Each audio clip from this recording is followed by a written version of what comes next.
there's a left-wing network to attack, to dox, to assault, and make it impossible for ICE officers to do their job. You told my colleague just now that there's an investigation going on into that network. Yep. So if everything that you say is true, how does being part of that network justify being shot?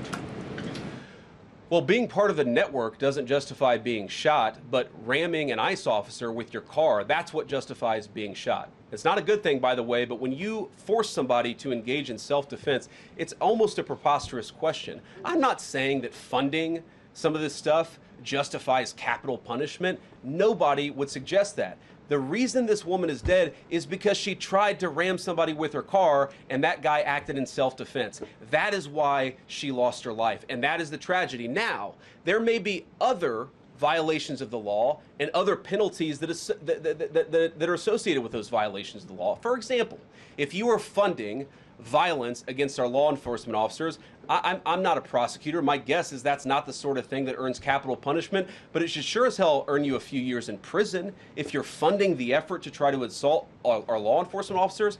What is, I'm sorry guys, what's going on here? You guys are meant to report the truth. How have you let yourself become agents of propaganda of a radical fringe that's making it harder for us to enforce our laws? You just asked me a question that presumed that the reason why this woman died is because she was engaged in legitimate protest. She tried to run somebody over with her car, and the guy defended himself when that happened. Next question. The investigation is still ongoing. I said next question. Mr. Vice President.